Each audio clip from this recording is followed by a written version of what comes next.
welcome to the next installment in the NC Cardinal series on reports.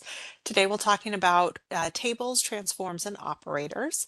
Essentially, we'll be talking about what to do when the report you need is not available in an existing template. So you need to make some edits to a template in order to get what you're looking for. We're going to talk about thinking ahead and kind of planning out what your needs are so that you know what to look for. We're going to talk a little bit about relational databases and kind of what's happening in Evergreen, both when functions occur that will later create data that the reporter would pull, but also what happens when the reporter attempts to pull data. So we'll talk a little bit about that process. We won't go into deep detail about it, but just kind of an overview. And then we'll talk about the actual edits that you can make to cloned templates, and we will work on putting together essentially a circulation report. So our goal will be to find a circulation report that almost meets our needs and make some minor tweaks to it so that it definitely meets our needs. Please feel free to ask questions as we go. And I have this scheduled for about 2 hours. We may get through it sooner, but I wanted to make sure that we had plenty of time if there were questions. So we're going to start by talking a little bit about display fields and filters, what those are, and how to think ahead to the types of display fields and filters that you might need when starting to look for a report. So display fields are essentially the columns in your report output. So every time you run a report, your goal is essentially to get a spreadsheet of data. That spreadsheet, of course, is divided into rows and columns. The columns are the things that you select as display fields when putting together your template. So when you're looking at a template, you'll see in the main pane, when you are focused on the display fields, you'll see something that looks like this, where you have each of the individual fields you've selected and some information about them, and it'll just be a list top to bottom. That top to bottom list becomes a left to right list in your output. So basically each of those display fields will sort of pivot to become a column header in the spreadsheet that you get as your report output. So if our display fields are the barcode, circulation modifier, and checkout date and time, then our output is going to have a far left column of barcode, and then all of the barcodes that have come up within the slice of data that you've pulled. The second column of the circulation modifier filled in with the data related to the slice that you have pulled, and then a third column of checkout date and time. So I think that's fairly straightforward. I think most people kind of understand that concept. But as you are thinking about display fields, as you're thinking about what is listed in an existing template and what changes you may want to make to those display fields, keeping in mind that the display fields will be your columns or your data categories in your spreadsheet is kind of a useful way to think about those fields. Now, the filters are basically how Evergreen determines which pieces of data to actually include. So they kind of correlate to the rows. The rows will be populated by individual data points. Those data points are selected based on the filters that you set. They define the conditions that rows must satisfy to be included in the result set. So if we come back and look at this little screenshot of output here, we have the following barcodes here, these 8 barcodes and circ modifiers, as well as the checkout date and time. Now, just looking at this, we don't know what filters were applied, but we can assume that based on what we're seeing here, there's probably a filter having to do with time. So it may have been looking at only circulations between specific dates or before or after a specific date. And there may have also been a filter on circ modifiers. Since we're only seeing videos and books here, maybe those were the only things that were selected to be included. And the way that selection happened was through the application of a filter. So we're going to look at filters. We're going to look at some of the things that you can do to kind of modify an existing filter in a template, as well as how to add a new filter. So before we actually do anything, let's think about what we're looking for. And this can be a useful exercise when you are considering what kind of report might meet your needs, is to think about what data points you actually want to see in your report. So think about what columns would be useful for you, including the order that those columns are in. With certain types of reports, that order can really make a difference. If you're doing a report that you intend to print out and take with you out to the shelves to look for things, making sure that things have the call number kind of leftmost can be really, really useful. Whereas having, the barcode super front and center might be less useful when you're doing shelf reading or something like that. So thinking about the order that you want things to appear is also useful at this point. And we'll talk about how you can change that order when we're actually in a report. So for today's report, as I said at the beginning, our goal today is going to be to find an existing circulation report and make some edits to it. What we'd like to find in the end for our circulation report is an output that includes these columns. We want item barcode, we want title and author, we want shelving location, we want circulating branch, call number, the publication year, how many times that copy circulated in 2025, and the last time that it circulated. So this means that we're basically only going to pull data from certain libraries, or I'm sorry, that's filters, that our data is going to include all of this information. And then we're going to apply filters to it where that data is only coming from certain libraries. So we're not going to see this data for every item in NC Cardinal, only those that are either owned by or circulate at the library we choose. We'll talk about why we might want to think about using the circulating library or the owning library when we're actually in there. We're also only going to pull items that have circulated during a specific time frame. Since one of the columns we want is the number of circulations in 2025, we'll be sure to set a filter that actually filters down to that time frame. Now, if you were to run a circulation report and not filter on this time frame, you could take that report, you could download it to Excel, and you could just sort this column, the last circulation date, so that you can sort of sort it out so that you're only getting things that did circulate in 2025. But even in doing that, this circulation number is going to be off, because in order to limit our view of how many circulations happen during a certain time frame, we do have to filter on that time frame. So that filter is really important within this particular report. Theoretically, I could run a report that doesn't bother with the circulation library and I could just filter them out in Excel.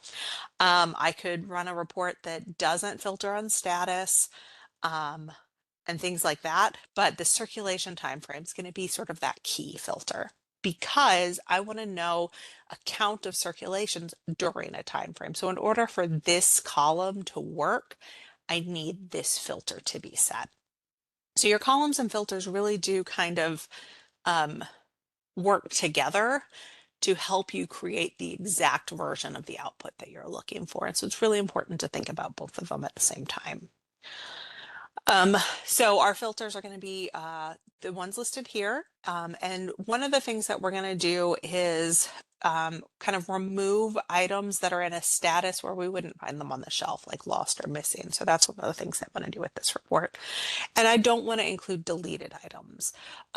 When you're at this stage of reporting, one of the things that you kind of want to do is think about, what is this report for? What are you using it for? If you want a list of items that you're going to find out on the shelf and you're going to be doing some shelf reading, that output maybe looks a little bit different than a report that is focused on collection development and just what items circulated the most last year. Because, if you're just looking at what's on the shelf, then you don't want to include things that are lost or missing or have been deleted. Whereas if you are interested in what you need to purchase next year, you might want to know what are the things that have gone lost or missing, but still circulated a lot up to the point that they got lost and missing, because we might want to replace those. Same with deleted. If something was deleted simply because it was lost or damaged or something like that,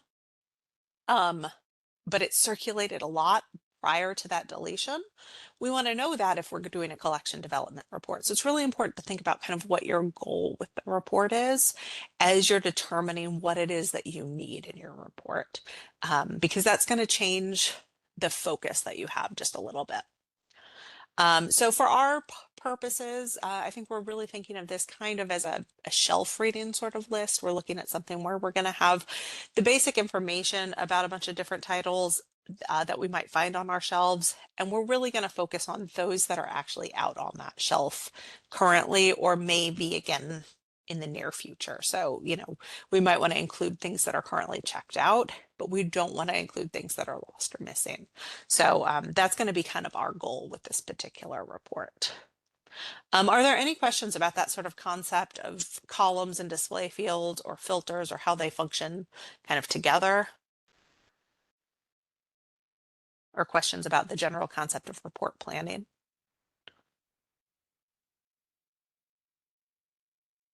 And I will say that at this point, I don't normally sit down and write out a list of everything that I want to see in my reports. But when I was first learning reports, I did that pretty much any time I was attempting to create something either from scratch or with a lot of edits from an existing template. It really helped me to visualize what I was doing. And it helped me to think about kind of what would work for me and what wouldn't. So it may seem a little bit silly, but I actually think it's a really useful tool to just kind of sit down and plan out what you're trying to put together. All right. So the next thing that we're going to talk about is just sort of a brief foray into where all this data is coming from. We're going to talk about the concept of the database itself that Evergreen is built off of and how that translates to the reporter. We're not going to go into a lot of detail about this, but if you have questions, please feel free to ask. We can, answer them as they come up. You don't necessarily need to really understand this stuff in depth, but it is helpful when you are trying to add new fields to your report to understand where those fields are coming from. So we're going to talk a little bit about that. In order to understand what's happening with the reporter, you have to have a sort of a vague concept, at least, of what a relational database is. So a relational database is basically just a database where there are multiple different tables. So if you think about Evergreen, each time something happens with an Evergreen, a data point is created. So when a bibliographic cataloger creates a new bibliographic record, all of the details about that record are saved in Evergreen's database. And they're saved in a specific table or specific sort of essentially folder where all of the bibliographic records are kept. So you'll get a new row added to that table for this new record, and it's going to have all of the basic information about the record itself. When an item cataloger comes and attaches an item to that bibliographic record, they create a new row in an item table. So a separate table, sort of a separate file within the database where information about items is kept.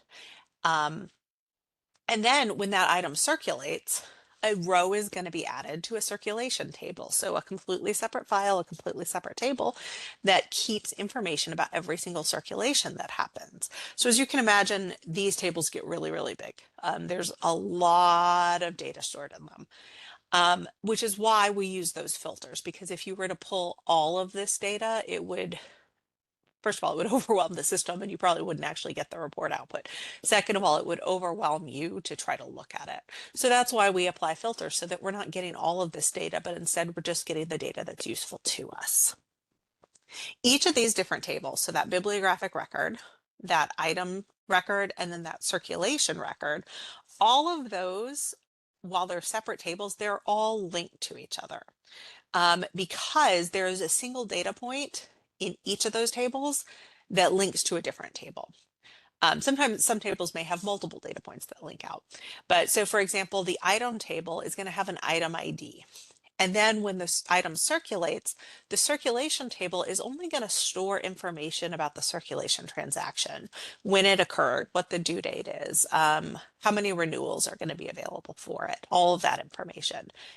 Information about the item itself will still just be available in the item table, but the circulation table will basically communicate with the item table so that it knows sort of what circulation policies to apply, and so that you can pull a report about that circulation that includes item data. And the way that it communicates is through that link. So that item ID link, it's going to show up in the circulation table. There'll be a column for the item ID, and that ID will link back to the item table. So these tables are separate, but they're interconnected with each other, and it allows you to pull very complex data that is sort of stored in a flat way. And so that's basically what the reporter is doing, is it's using those links to pull data from lots of different tables, all related to the same thing. So for example, if we look at the item table, and this is sort of a screenshot of the database itself, if we look at the item table, we'll see that there's a column for item ID number. And if we look at the circulation table, we'll see that there's also a column for item ID number. And these are going to match because basically this item circulated. And when it circulated on August 19th, 2020, it created a row in the circulation table that was connected to this item as it was stored in the item table.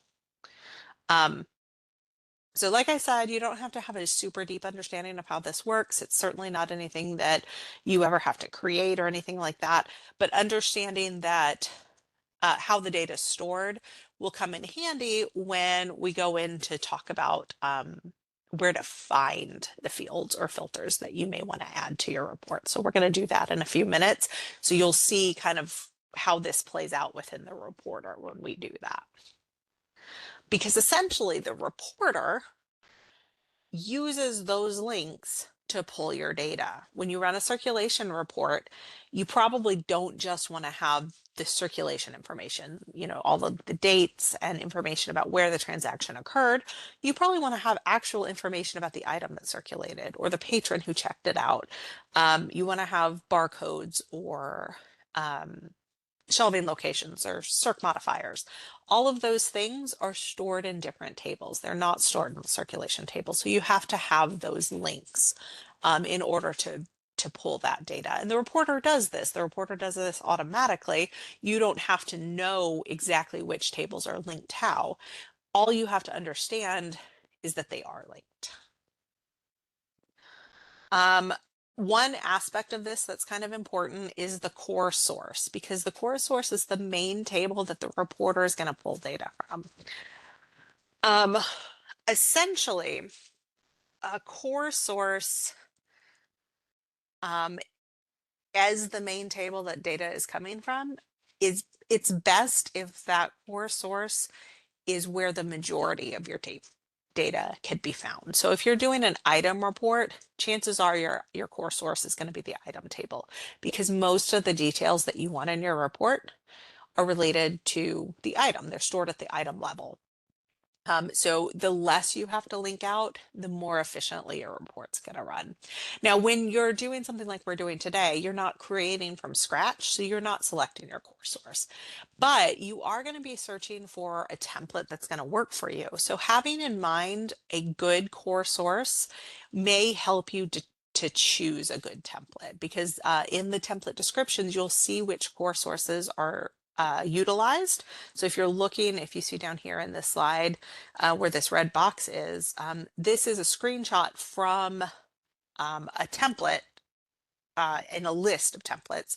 And you can see in the description that the first thing that's listed is always going to be the source. So anytime you're pulling something from the centralized reports templates folder, it's going to have this source listed. And so that's useful if you think about, you know, most of what I want is item related or circulation related or something like that, then you can sort of look for those templates that pull from that core source. It's not a huge deal, generally speaking. You know, a lot of the data kind of follows similar paths. So you don't have to worry too much if you don't choose exactly the right core source to start with until you start to get more complex. But at this point, it's not a huge deal, but it's important to kind of think about, because if you do have too complex of a linking structure, those reports could time out or you could even end up with sort of a circular link that's going to cause the report to fail altogether. Probably not something to be too concerned about with the type of work we're doing today, but something that can happen. So just good to be aware of. So that was basically what I wanted to cover in terms of tables and sources, although we're going to look at this in more detail when we actually get into the reporter. But before we do that, are there any questions about any of this? I know it can feel a little bit overwhelming to think about it, but really what we're doing is we're saying that every time something happens in Evergreen, data is created. That data is stored in tables, and those tables are linked together by common points, like common data points. And then the reporter uses those common data points to pull information from different tables.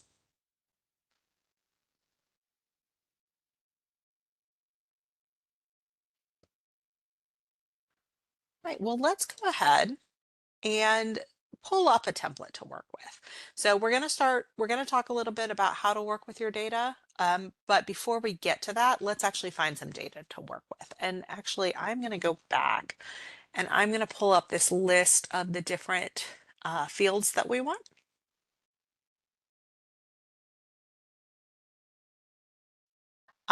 So that we can kind of refer to it. So we're going to try to find a template that is as close to this as possible.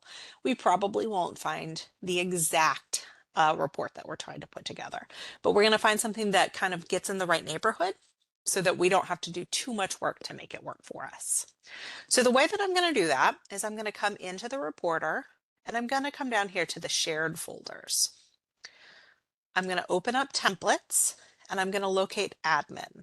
This is where you can find your centralized reports template. So these are all of those templates that NC Cardinal has put together for staff to use. So most of what you need is probably going to be available in here.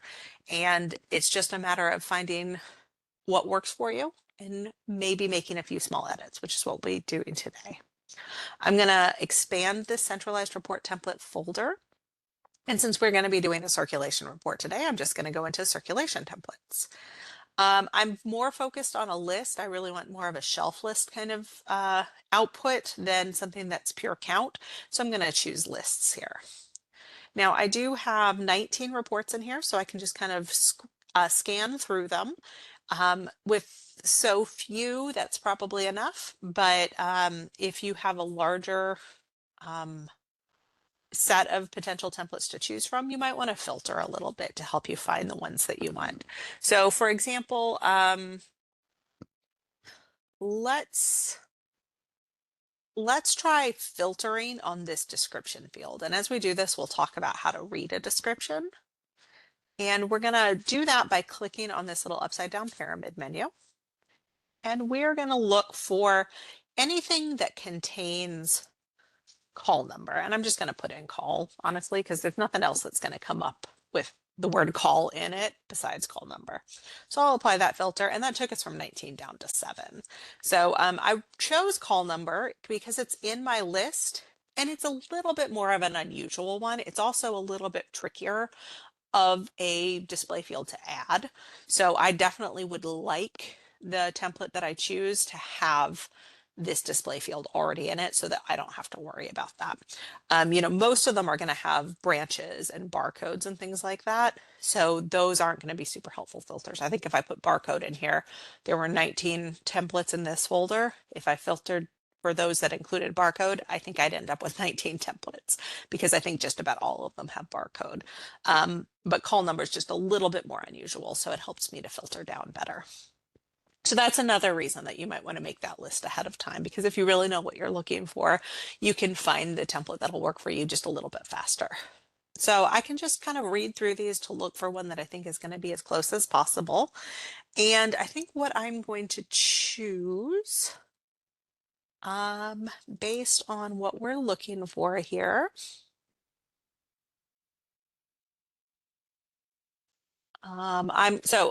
real quick, let me talk a little bit about this. Let's see if I can make my screen a little bigger.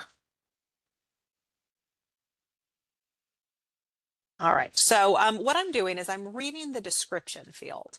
And when we're working with the centralized reports templates, we have a fairly standard format that we follow when we develop these descriptions. It's going to show you the source. So that's the main table that this data is being pulled from.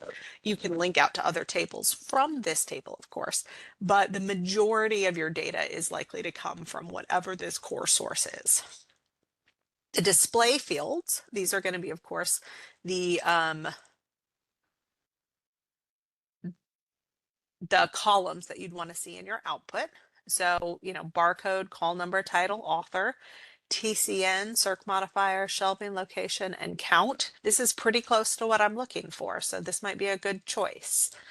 Then you're going to see your filters. And one of the things you may find is this particular one that I'm looking at here, somebody, and that somebody is me, because I'm the person that did most of, that developed most of the descriptions a few years ago, left off the filters. So it's not listed here. Let's look at this. Yeah, so this next one has filters of checkout date and owning library. So it's telling me specifically which filters are going to be used in this report. So just like with display fields, I want to kind of think about what are the filters that I know I want to include. Am I seeing those listed here? And I want to have the library, the circulation time frame, the status, and whether or not it's deleted. And I have two of those four. So one of the things you'll usually find when you're doing this is that either there are fields or filters that you really don't want, or there are fields or filters that are missing. And so what you'll end up doing is needing to add or remove those when you do your edits. So in this particular case, I would have to add two filters to make this functional for me. But I'm looking at that combination of the displays and the filters, and I feel like this one is probably a good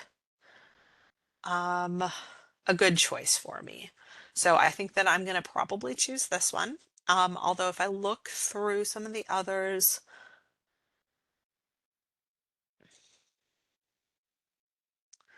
so this one does have that last circulation date, which I want, which of course the one that I'm looking at does not have. So that might be nice.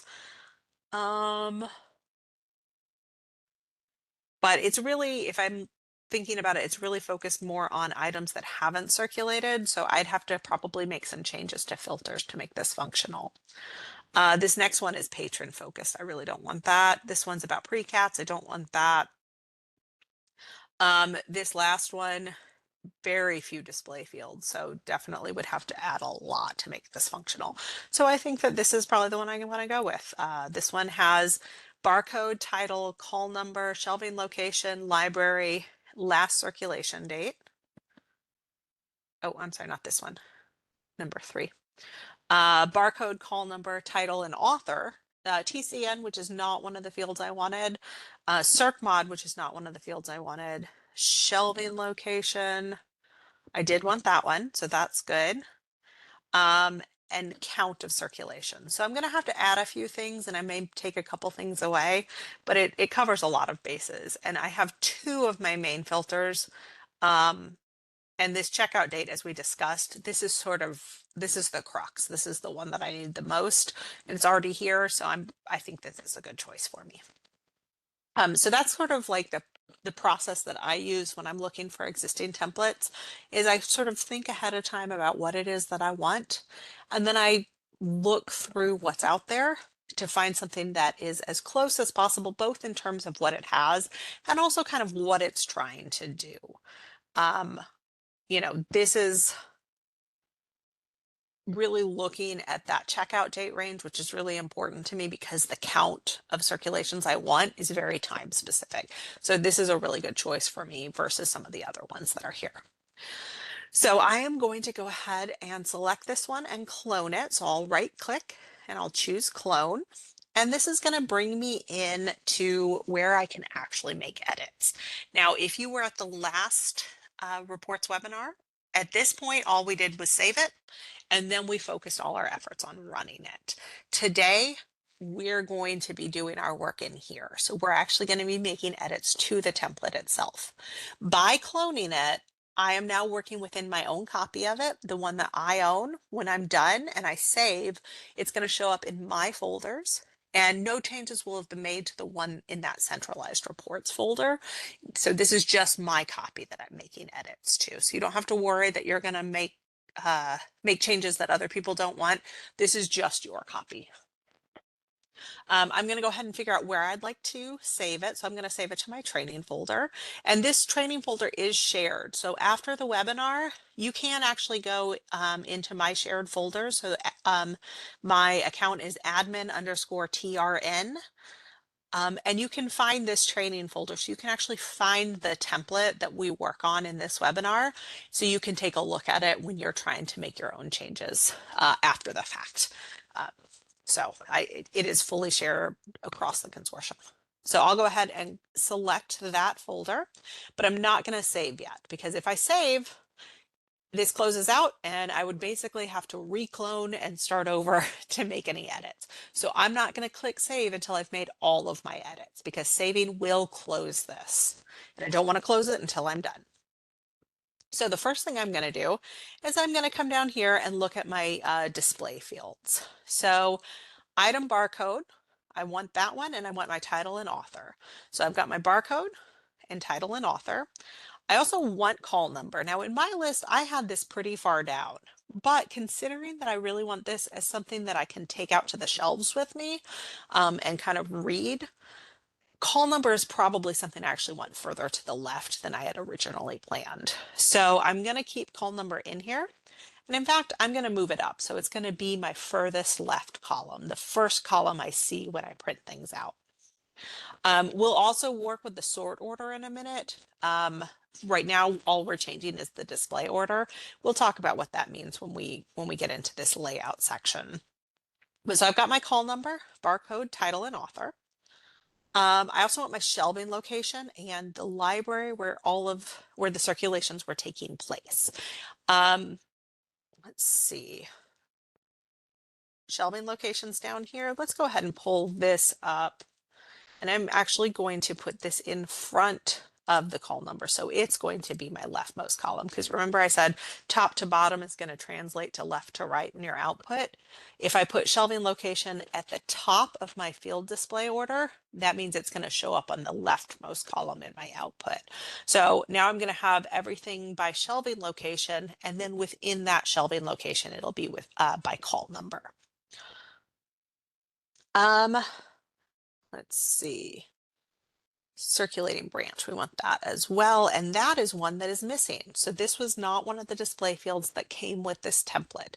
So this will be the first one that I add. So to add your library, the first thing you want to think about is, what library do you actually want? So there are essentially 3 different libraries that you can add to your report. You can have the owning library. This is the library that owns the copy that is being listed out in the report. You can add the circulating library. This is the library where that item is shelved. Now, in a lot of our libraries, those will be the same. The owning library and the circulating library will be the same. There are libraries that float items. So, I check it out at one branch and then I return it at another branch. It'll end up being shelved at that branch where it was returned, even though that's not where it originated. So in those libraries that do float their materials, an item could end up having a circulating library that's different than the owning library. There are also libraries that may do this purposefully for specific collections. So you may have, your DVD collection, you rotate it around your system over the course of the year. And so it is owned by your headquarters, but then it is circulating at one of your branches for 2 months. And then it gets rotated to another branch, and the circulating library changes to that branch, but the owning library stays your headquarters. So we have several libraries that follow a practice like that. So depending on how your library does this, you may sometimes have circulating library and owning library that don't match. And if that's the case for your library, you really do need to think about, what is it that I care about in this case? Do I care about who owns it, or do I care about essentially where it's shelved? For our purposes, since we really want a shelf list, I care about where it's shelved. And to that end, I want to know the circulating library, not the owning library. I know that's a little complicated. So if I've lost you, just feel free to put something in chat, and I'm happy to kind of go into more detail on that. But essentially what I'm going to do is I'm going to find my circulating library. And this is where those tables come into play, because if I look here, if I click on circulation, I'm going to see a list of every single display field that is available within the circulation table. That's going to show up here in this fields pane. And if I scroll down, I see there's a checkout library.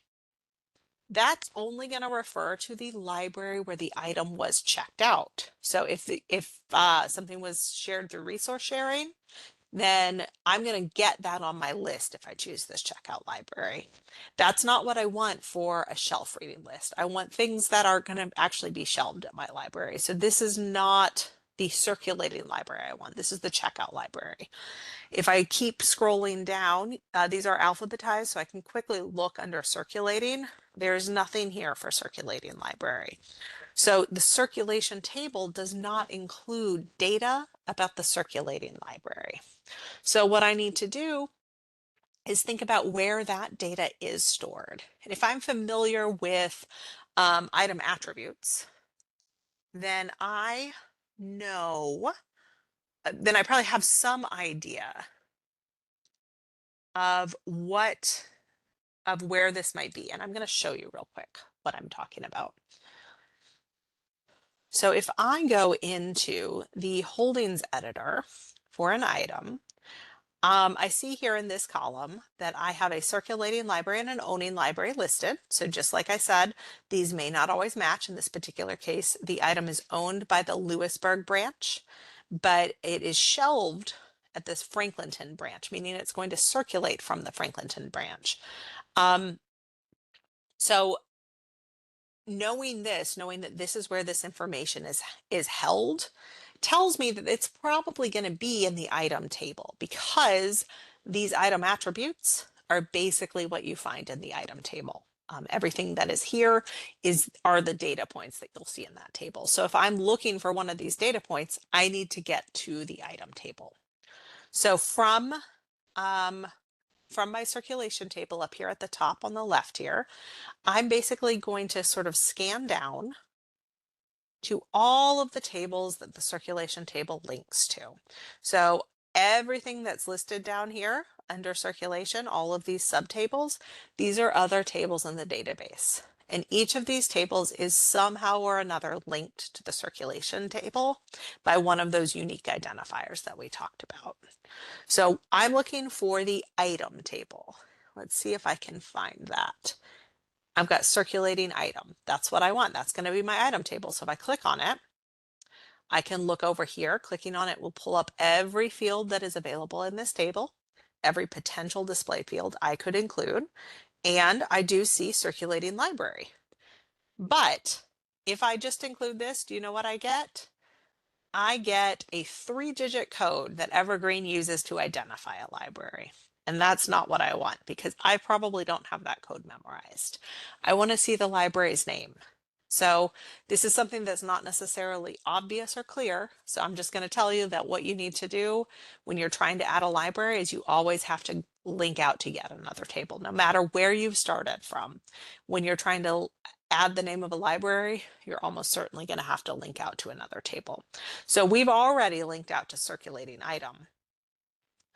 Now we're going to use this little caret here to expand and see what tables are linked to the circulating item table. So we started at circulation, we linked to the circulating item table, and now from the circulating item table, we need to link to the circulating library table. Usually when the thing that we're looking for is a subtable, the name of that subtable will match the data point that it's listed as within the table. So circulating item had circulating library. In order to get to the library table, we want to look for the table named circulating library. So we started at circulation. We linked out to circulating item. Now we're going to link to circulating library. So I'm going to click on that, and that's going to pull up all the data points that I could include that are stored in that table. And the one that I want is name, the name of the library. So I'm just going to check this box here. And at the bottom of my list of display fields, you'll see that it's shown up. Now, I don't want this at the bottom. That would put it in the far right column, and that's not really where I want it in my output. So I'm going to go ahead and click the arrows to move it up.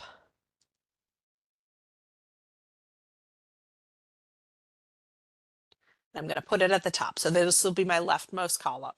So what we'll see is a column of the libraries, a column for the shelving locations within those libraries, and a column for the call numbers within those shelving locations. And I'm going to change this so that it doesn't just say name. Instead, I want it to say library.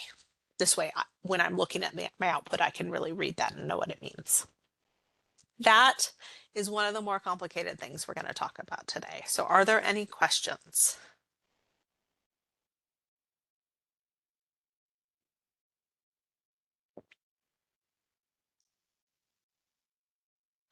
So essentially what we did was add a display field.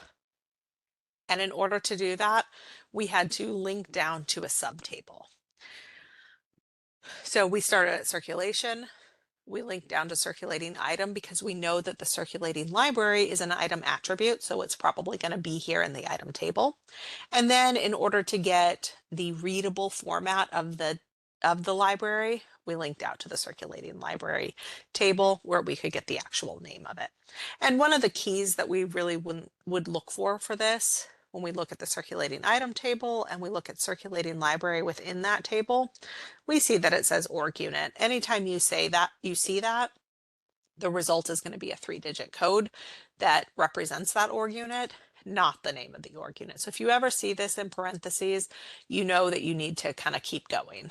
And so in this case, we kept going down to circulating library where we found the name of it, and we see that this is going to be a text field, which is what we want. And I accidentally removed it, which means I have to put it back at the top again. Give me a second while I do this. Please feel free to put any questions in the chat while I'm moving this back up.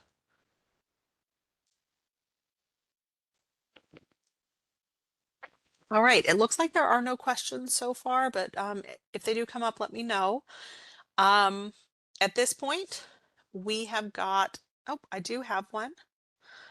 So Lee has asked if there's a list in the knowledge book on kind of this concept of what I've explained. There is not. We have actually discussed this. We discussed it this morning, in fact, the Cardinal team, because we have had some requests for it. So it's it's on my radar as something to put together. I am engaged in an ongoing project to update the knowledge books right now, and I've got a big plans for the reports book. So when I get to that, I will probably include sort of this, not only this explanation, but also some sort of helpful pathways that you can follow. And one thing that as you do more and more reports, not only will you get sort of familiar with the pathways, but if you look over here in your field display order section, underneath each field, you actually see the path. And so as you're doing reports, I definitely suggest that you kind of look at these, even if you're just cloning something and you're not making any edits at all. Take a moment to take a look at those paths, because that's going to help you to kind of get familiar with a lot of more common paths, because most of these get used over and over again. You know, almost every report I make has this particular path. It may not always start at circulation. It may start at item, or it may start somewhere else, but eventually it gets to circulating item, circulating library name. That's going to show up in almost every report I do. So getting familiar with these paths is really useful. And you can see that on all of them. Sometimes, let's see, do we have one that's a very simple, straightforward? Yeah, so our last one here is, this is the only one where the field itself is found within the core source, and that is circulation count. And so you can see the sort of the simplest paths are going to be the ones where the display field is coming from this core source. So yes, I will get that into the knowledge books in the coming sometime over the course of the spring and summer. So just keep an eye out for that. All right, so we have, oh, let me head back to my list. We have our barcode, our title and author. I believe we do have shelving location in here. We've just added branch. Call number is in here. We do not have pub year though, and this is kind of a tricky one, but it's one that instead of telling you why it happens this way, I'm just going to show you how to get to it. So anytime you need to add it, you just follow this path and you'll get to it.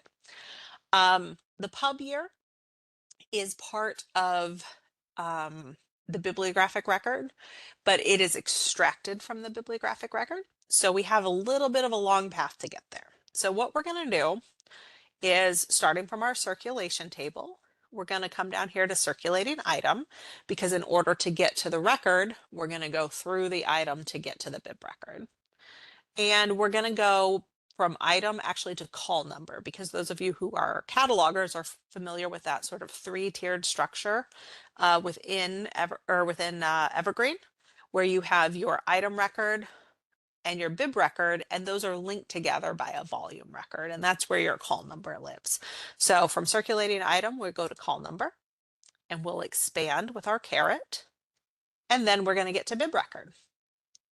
We'll expand bib record as well, because bib record itself, if I open that up, this is all just sort of information about how that record was created. It doesn't include any of the metadata from the record. So we have to kind of go another tier down to get to that. So from bib record, we're going to come down to something called simple record extracts.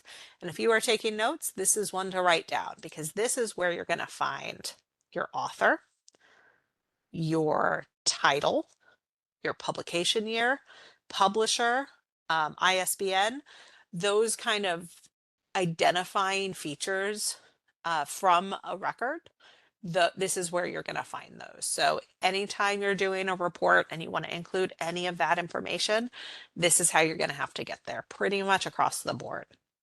So definitely write down this path, which is circulating item to call number volume to bib record to simple record extracts. And from there, you get all this wonderful metadata.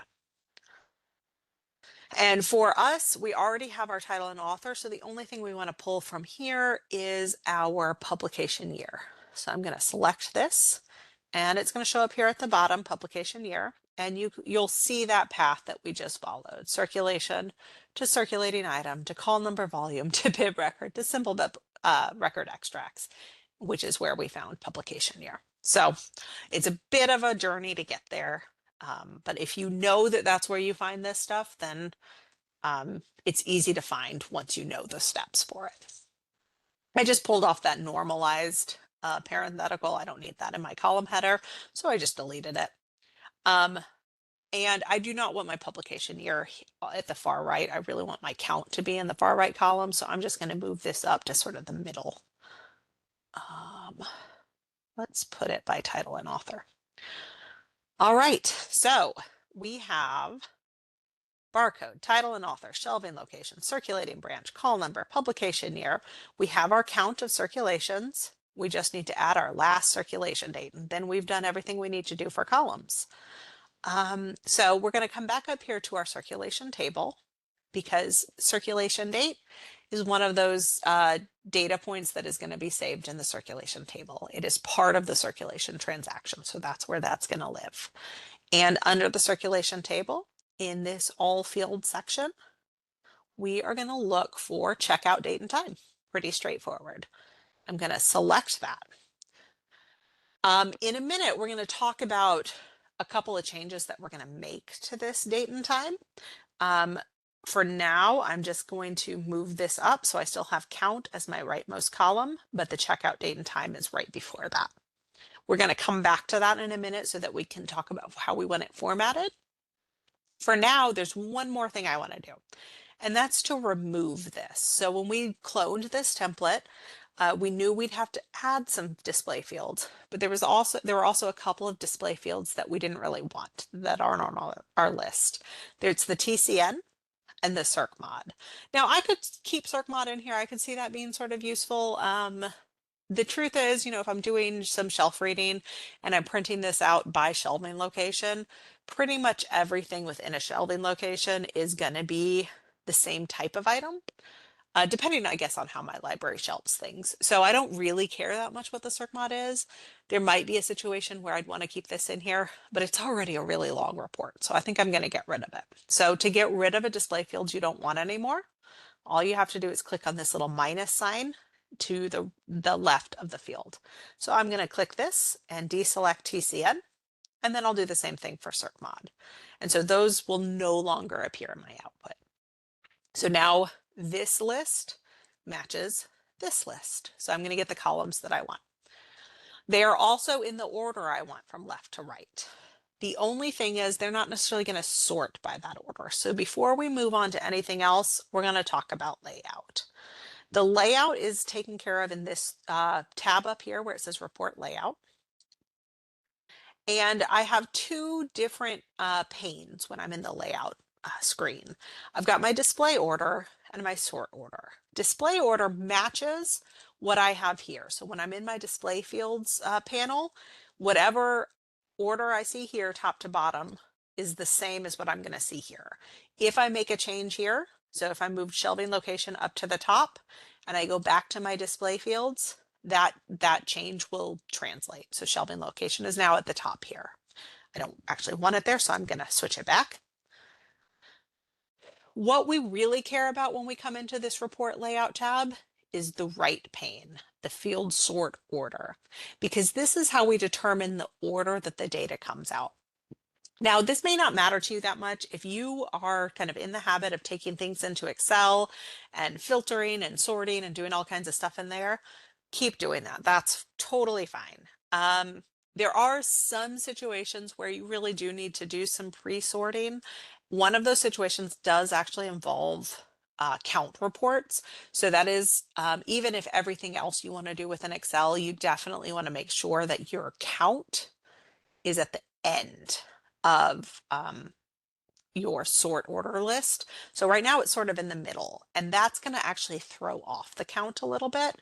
So I'm going to take this count down to my last field. So it's going to be the last thing that's sorted.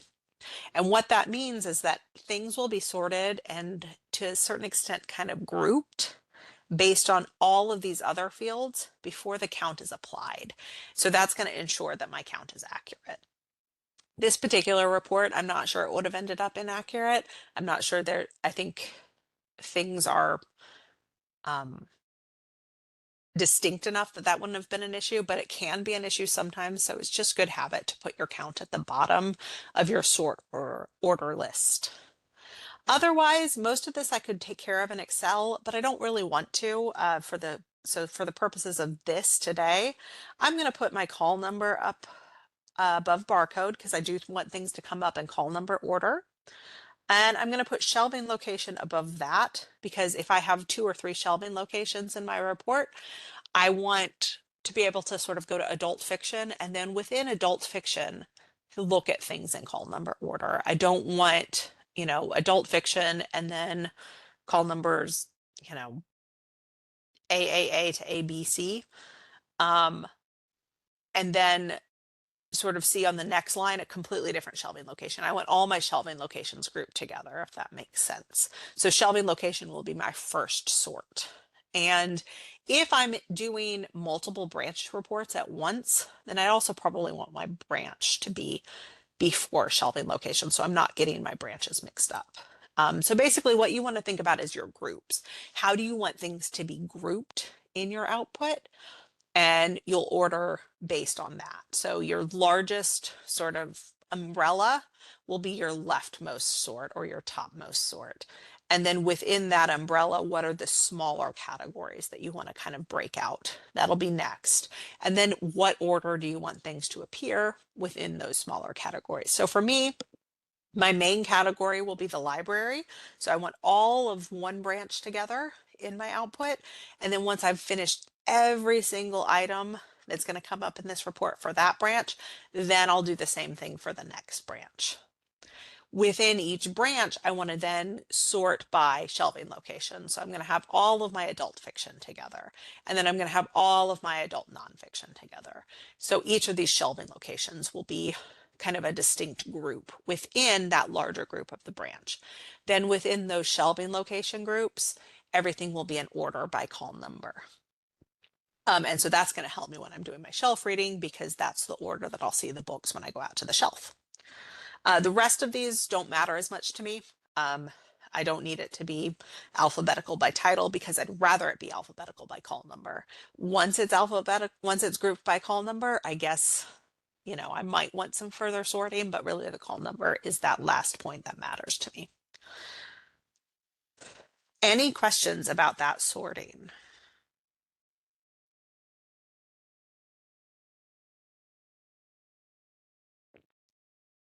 And like I said, you can do a lot of this in Excel after you have run the report. So if you don't get the sort quite right, you can always mess with it after the fact. But it's always good practice if you have a count to put that at the bottom of the list. Now you do also have the option within here to change how things are sorted, if they're going sort of top to bottom or bottom to top. I generally leave everything ascending, but if you have a date as your sort of main sort point, maybe you want to have the newest at the top, so you might make your dates descend like that. I can go ahead and do that. It won't make much of a difference just based on how far down this is in the list, but I can make it so that later dates are at the top, so I'm kind of going in reverse calendar order. So you can certainly do that and sort of put the sort in the way that makes the most sense to you. All right, so we have added our fields and determined how we want those fields sorted. We're going to do one more thing before we get to filters, and that's talk about how we want these fields to actually be displayed. And that's where transforms come in. So transforms determine how data is processed when it's retrieved from the database. And what that really means is it determines what it looks like in the output. The data is stored as raw data. And so when I add a field, it is going to automatically be added as raw data. So when you see this, when you see that the transform is listed as raw data, it means that you are getting the data exactly as it is stored in the database. For many things, that's fine. Once we have chosen the library name rather than the library org unit code, the name is stored exactly as your library's name is. So you don't need to make any changes to this. This will come out reflecting your library. Same with things like shelving location or call number. Where this can be different is with things like dates. Dates are one of the biggest areas where transforms really make a difference in your output, because for this particular date, not only do I not care that much about the fact that it's a time, because dates are stored as timestamps down to the second, but more to the point, I only want one date listed. I don't want to see every time this item circulated throughout the year. I just want to see its most recent circulation. So in order to do that, I have to transform the date. If I put in raw data, I'm going to get a list of every single date stamp for a circulation on this item, and I don't want that. So I'm going to transform it to my last value. And what that means is that it will only include the most recent date for a circulation of whatever item a row reflects. So each row will be a different barcoded item. It will only show the most recent circulation date for that barcoded item if I've transformed it to last value. The other one that I need to be aware of, and this transform has already happened because it was built into the original template, and that is this one here for the count. So this circulation count is actually based on, let's come back up here to our circulation table. It's based on the circ ID. So if I add circ ID here, I can see that, it looks totally different than what I have right above it where it's count. That's only because when the template was created, the name of this display field was changed and it was transformed from the raw data to a count. So what that means is that instead of listing out every single circulation ID for every single circulation transaction, Evergreen's going to count how many circulation IDs there are, and the output will reflect that count. So rather than the individual IDs, it's how many IDs are there? How many times did it circulate? So you're transforming that raw data of the circulation ID into a count of that raw data. So I'm going to get rid of this extra one that I just added. So we've got our transform to count and our transform to last value on the checkout date. Those are the only transforms we need to worry about. There are some others that you may use sometimes. I'd say the most common ones really are the date and the count, but you may change the case sometimes. So for example, let's come up here to our shelving location. Maybe I want to have all of my shelving locations listed in uppercase letters. I can do that. I could also put them all in lowercase letters. I could also do just sort of a portion of something. And that is called a substring. So let's say I only want to see the first 5 letters of something. I would use a substring to do that. That one's really more useful in a filter than in a display field though. For the display field, you can sometimes use the first continuous non-space string, which basically means if you have multiple words, you can just choose the first word. So if I have shelving locations and I just want to see adult and juvenile, I can choose this first continuous non-space string, and it's only going to show me the word adult, not adult fiction and adult nonfiction. It's going to truncate it down to just that first word in the shelving location. I don't use this one a whole lot. It's really useful when I do use it, but it's pretty rare that I use it. So those are our transforms. As I said, your most common will be date related or changing something to a count. Any questions about transforms? They're useful for display fields as well as filters. You can use them in filters as well. So we'll see when we're adding filters where that can come in handy.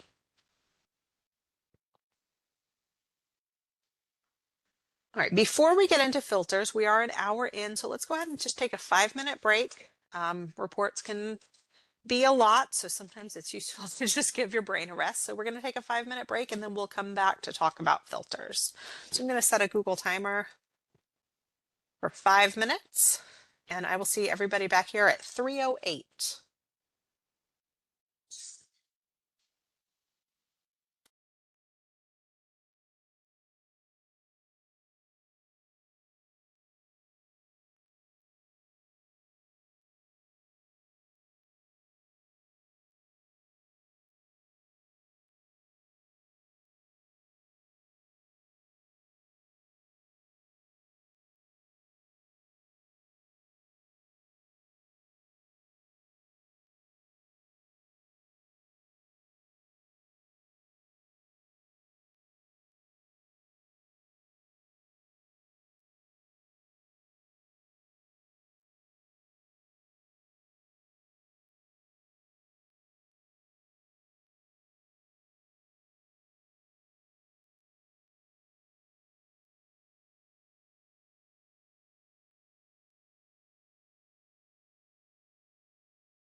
All right, welcome back. I hope everybody has had a chance to stretch and get some water. And we are going to get into talking about filters next. Before we do that, have any questions come to the surface?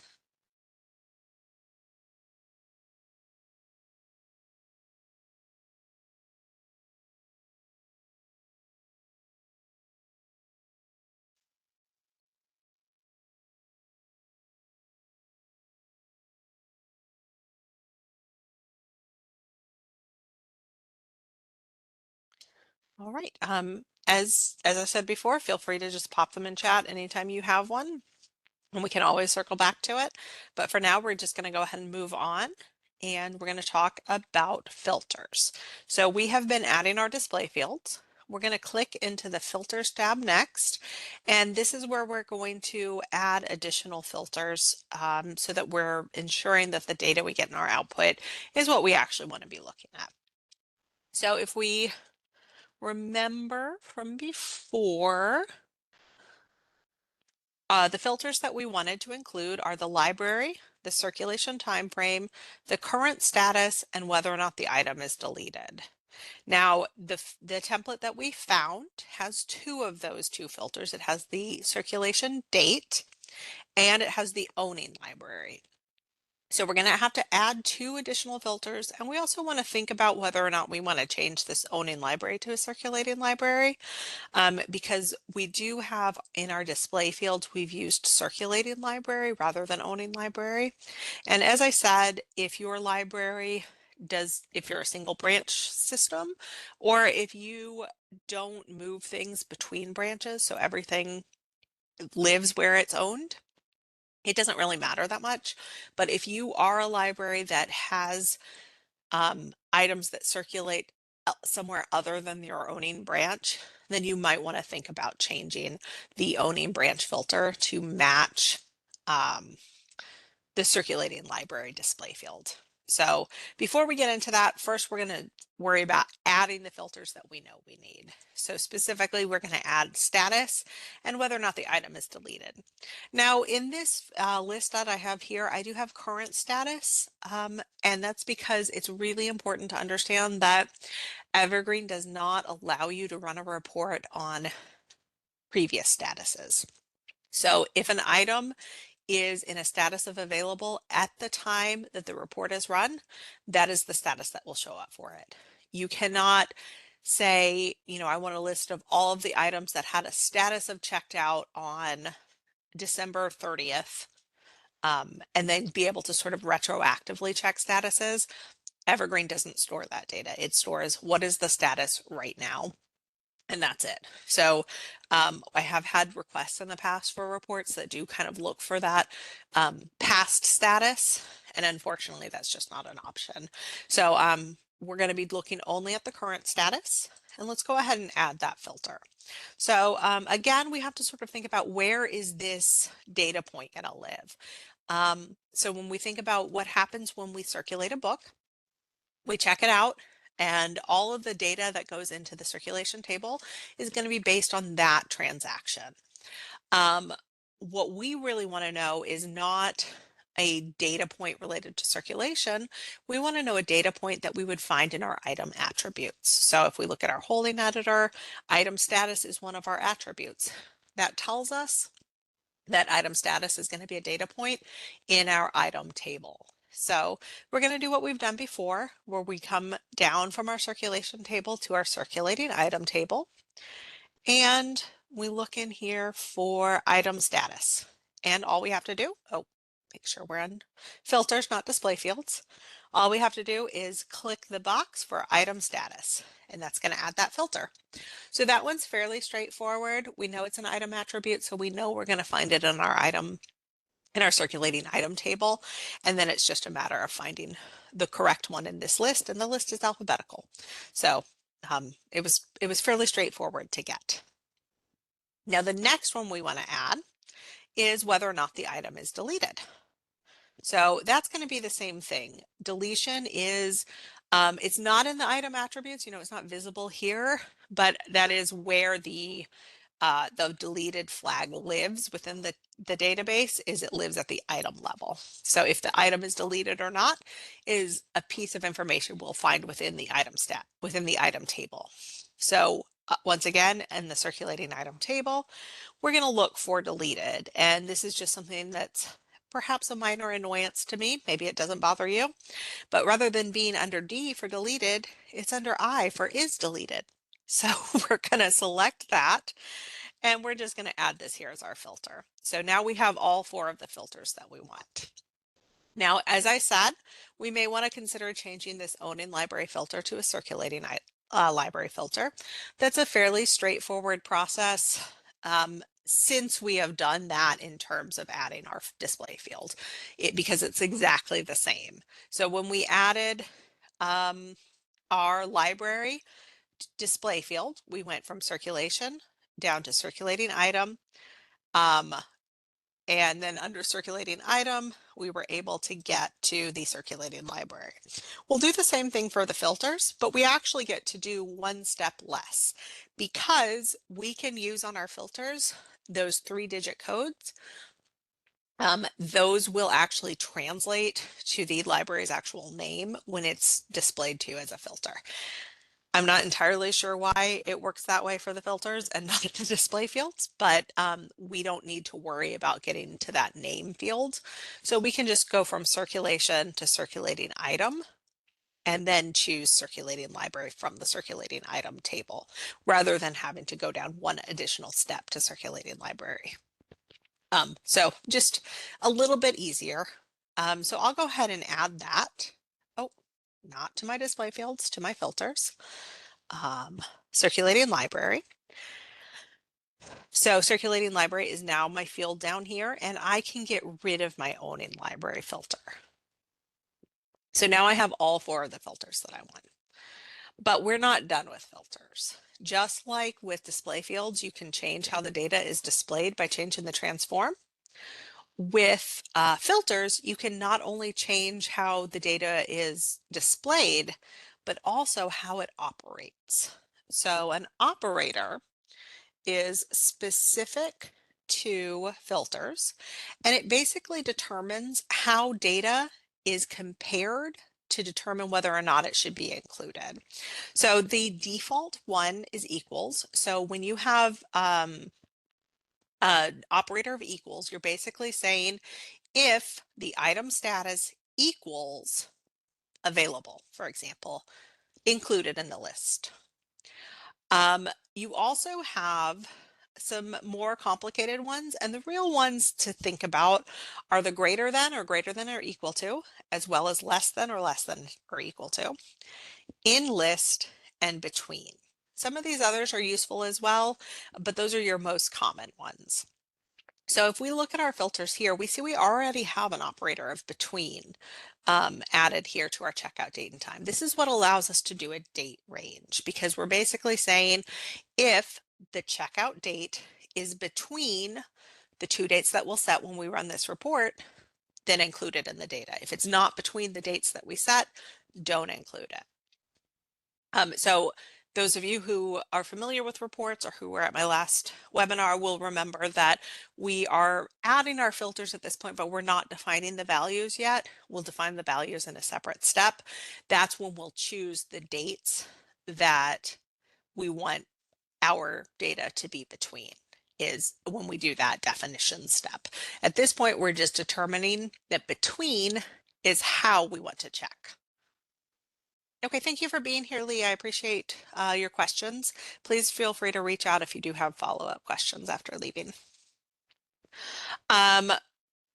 Another one that you may use is in list. And so for circulating library, that's the one we're going to use here. We're going to go ahead and set that because right now we have the ability to say that if the circulating library equals whatever it is we set, then include it in the list.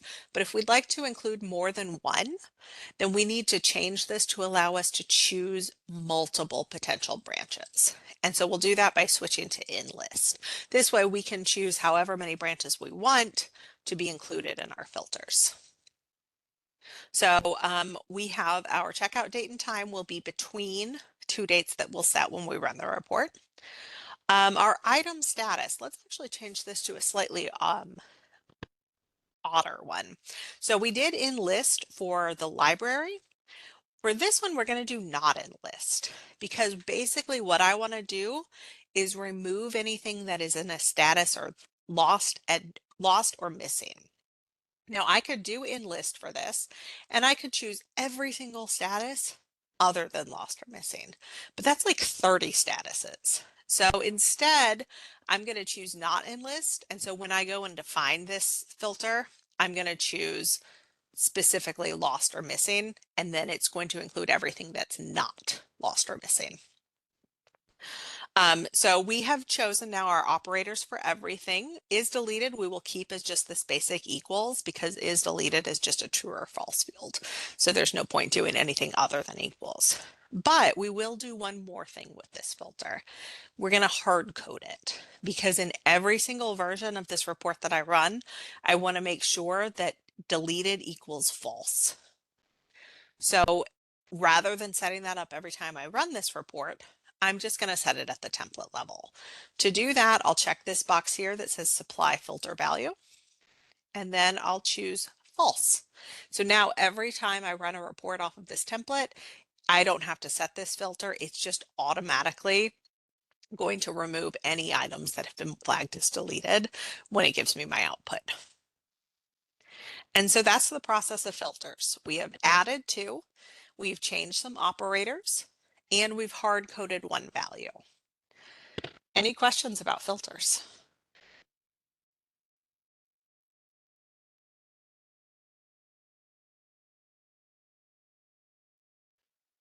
All right, so at this point, we have done a lot. We have taken a template and we have added several display fields. We've removed a couple of display fields. We have transformed the way the data will appear in our output for a couple of those display fields.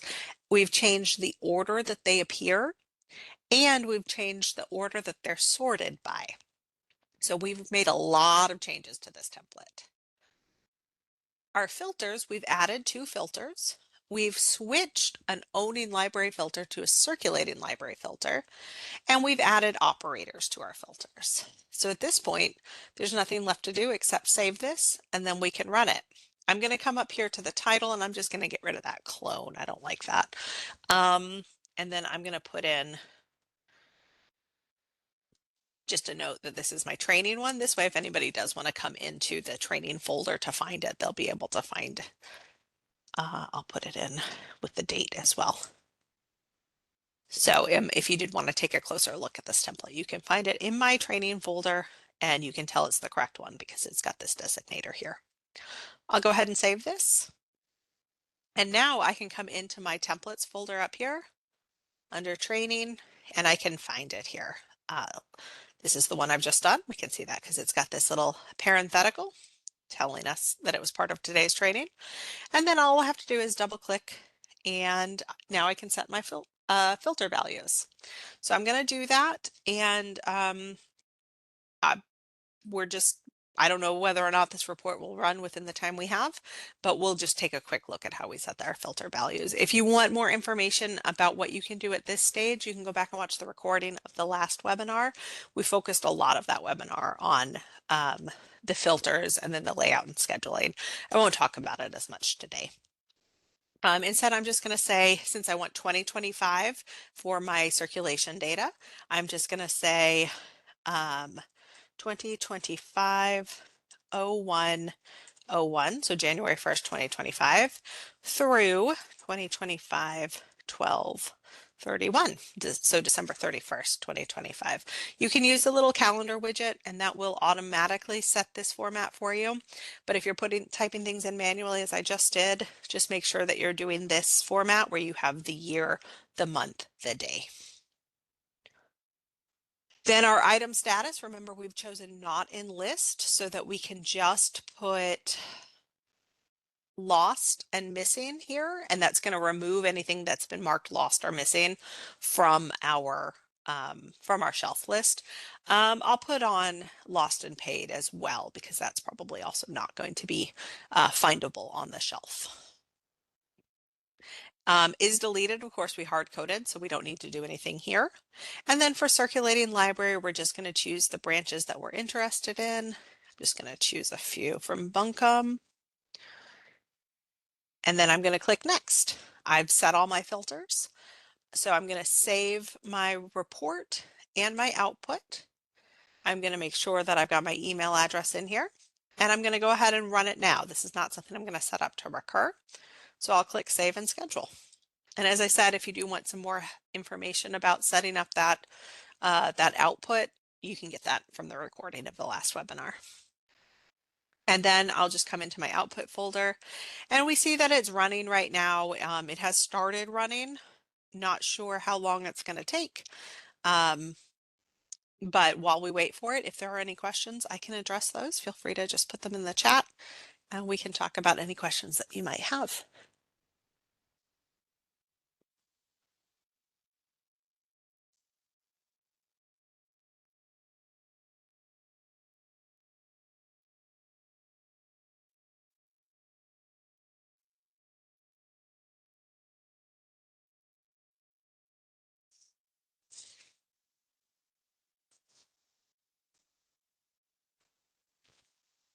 So of course, this webinar kind of built off of what we talked about in our last webinar, and sort of took us to the next step within the process of working with reports.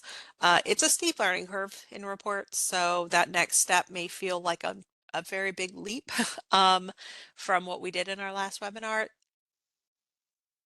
You know, as I've said before, if you are new to reports, the best way that you can learn them is to just by practicing with them. You know, what I said earlier about kind of taking a look at those paths for the display filters so that you kind of get an idea of typical paths you might take through tables is a really good way to get comfortable with that. And just practice, make reports, run them. If they fail, no big deal. You didn't break anything.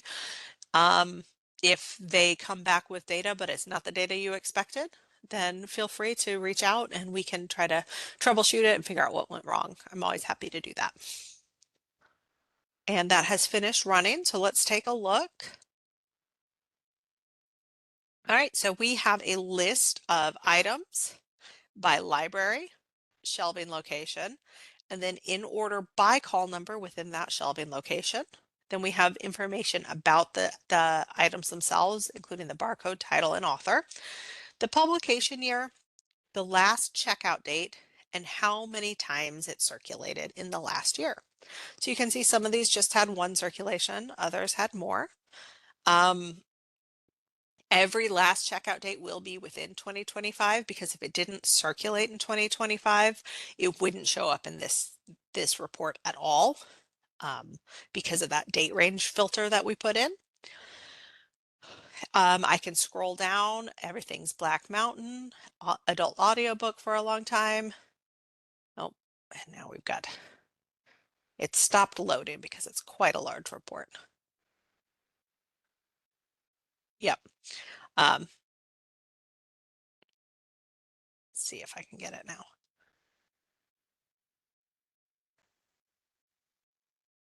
Well, if I'm more patient and I give it time to load all the way, eventually we'll get to a point where we're still in Black Mountain, but the shelving location is no longer adult audiobook. And then eventually beyond that, we'll get to a point where we've actually moved into another branch. But you can see that everything's kind of grouped based on that sort order that we developed. But that pretty much brings me to the end of the content that I had. So if we have questions, I'm happy to talk about them. If not, I invite you to just kind of go take a look at this template within the shared folder, play around with it, make your own version of it if you'd like. And then as you run into questions, feel free to reach out. You can email me directly or you can post questions on Basecamp and I'd be happy to answer them sort of as they arise. But I appreciate everybody's attendance here today and I hope to see you at future webinars as well.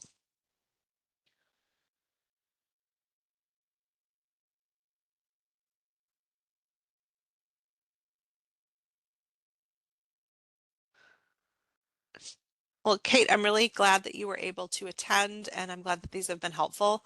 Um, Feel free to reach out as you are continuing to do that work and finding new and interesting quirks about Evergreen. Um,